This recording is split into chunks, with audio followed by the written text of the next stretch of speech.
This is my new ICECO refrigerator and freezer combo. Yeti coolers are dead. This is the newest way to keep your items cool on the go. So a lot of people that are doing overlanding and RVs and camping, they're getting these ICECO refrigerator, cooler, freezer combos. I don't even know what you want to call it officially. They said they're incredibly efficient. This thing is gorgeous. Wow. Check it out. You got your gauges up here in the front, buttons. Looks like it has some ports on the back here and also on the front where the digital display is. It has these straps here, strap mounting points to where you can strap this thing down. You got spring-loaded handles. They're like nice aluminum material. Even the mounts are aluminum. That's a metal. The latches appear to be very positive, and they like lock into these little grooves that are here. So, I mean, it seems like a very solid latch. Check it out. And then when you let go, it doesn't come crashing down on your hand either. It has soft close. Inside here, they have a box. I'm guessing the box is what houses probably all like the electrical cables and stuff. So we're gonna open up this box here, see what's inside here. So inside, we got the owner's manual, and it looks like a little plug. I think it's probably for the drain plug or so that's in the inside. And yep, sure enough, okay, there's a drain plug that's in here, but there's already one inside, so maybe this is a backup. There's a look at the energy guide. We'll set that aside for now. Let's see, what are these?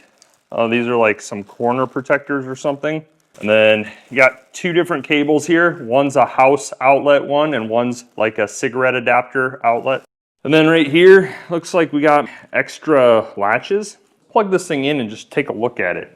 We'll use the house outlet one first.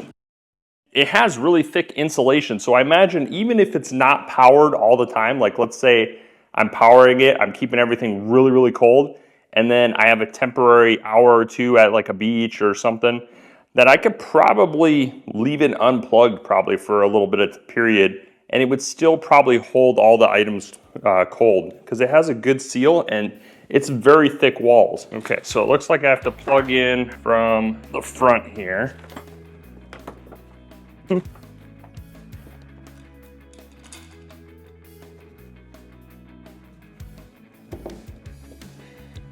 Okay, so we plug in for our home outlet. We plug in there, and then we're gonna plug into the wall.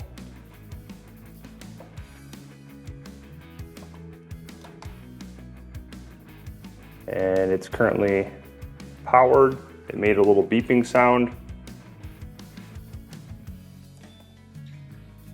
Oh, that's cool. That's awesome.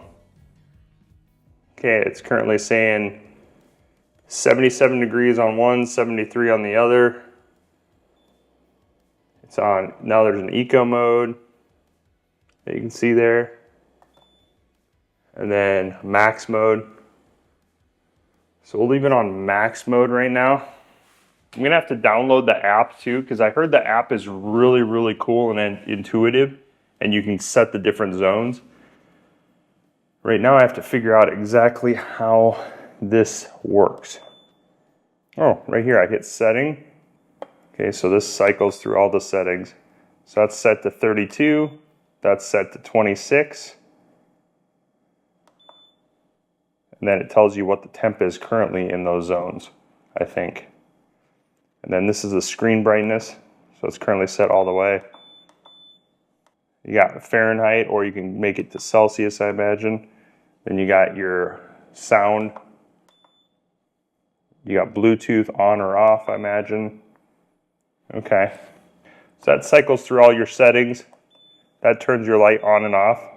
It's super cool that it has a light on the outside, because when I'm in the truck bed, it'll be kind of cool to be able to have a light on the outside. Okay, so right now I'm taking the ICECO APL 55. It is rated for 0.405 kilowatt hours per day. That's what they say it draws in a day. But I wanted to do my own test. So right now indoors, we're having the ICECO set to 32 degrees. So right here, both zones are set to 32 degrees. I'm not using dual zone. I am currently running both at the same exact temperature. So both zones are at the same temperature and they're set to 32 degrees. It has this insulated cover on it and we're indoors, and the thermostat ambient temperature in this house is probably around 74, 75 degrees.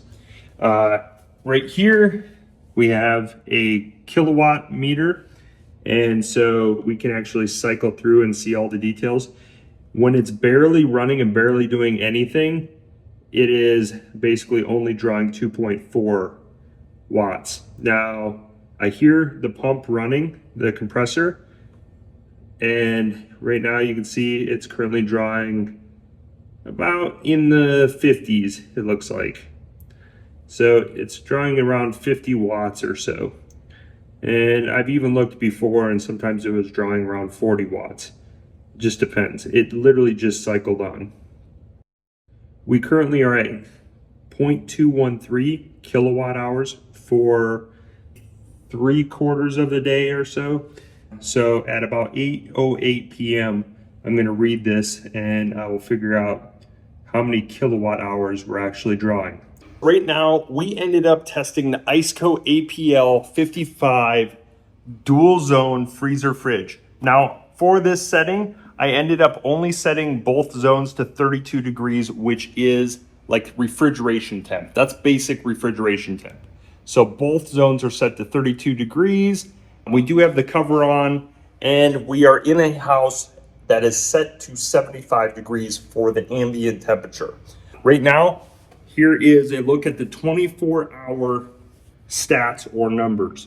So right now you can kind of see, we'll go right here. So it has only drawn 277 watt hours of power, or 0.277 kilowatt hours of power.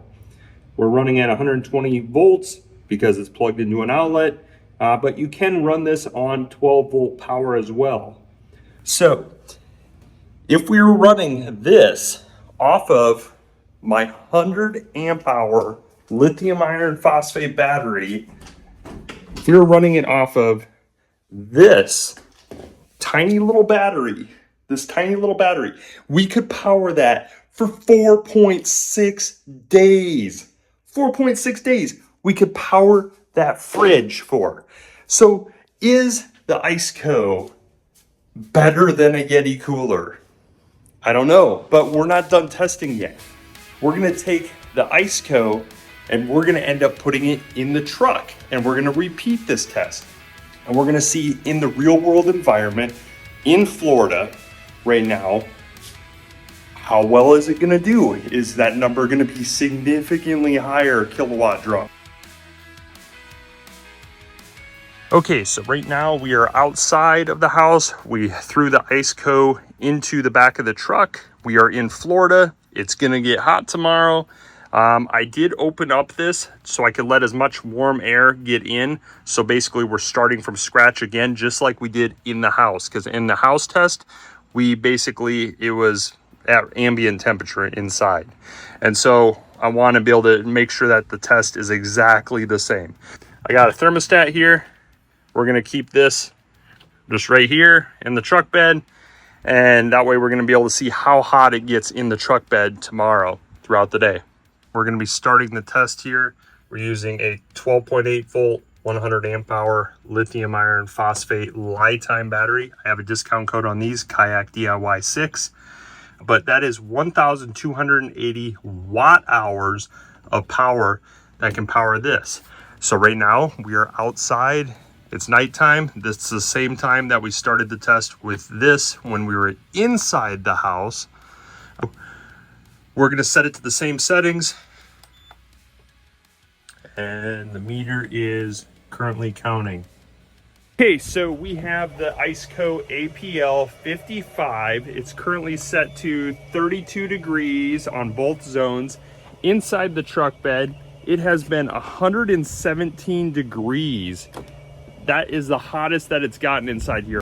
It has only used 354 watt hours of power, or 0.354 kilowatt hours in a 24-hour period. This solar panel here is just one that I had laying around. It's 22 volts, 2 amps, and it actually has kept that battery at over 13 volts. So the whole entire time, this tiny little panel has kept that battery over 13 volts. So the battery really isn't even discharging that much. So I think you actually could run that ICECO. It's about at 32 degrees, and it's running at 0.42 amps right now. And then I actually have a solar charger on here, and that's currently taking in 1.8 amps. And that's just from this little solar panel that I had. So I happen to have this solar panel from a Bixby motor, which is pretty crazy. But it's just a tiny little solar panel. It's nothing big. And yeah, it's able to easily run the needs of that ICECO. And now some of you might say I'm biased because the company sent this to me, but how are you going to be biased against data and facts? So I figured I'll just give you the facts, you know, and I'll tell you my opinions of what I think about this, but you don't have to believe my opinions because you can think I am biased. But when I show you the data, you can just base your opinion and your decision on buying based on the data.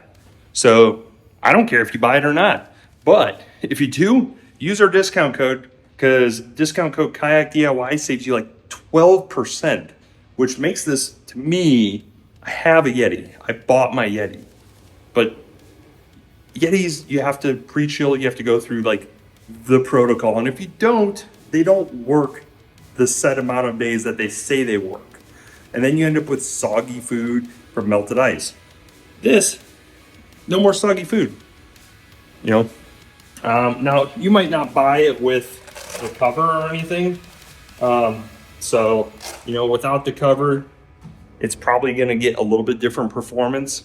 But it lets you know, at least when I'm doing it with the cover, it lets you know what best case scenario is. That's why I'm doing it with the cover.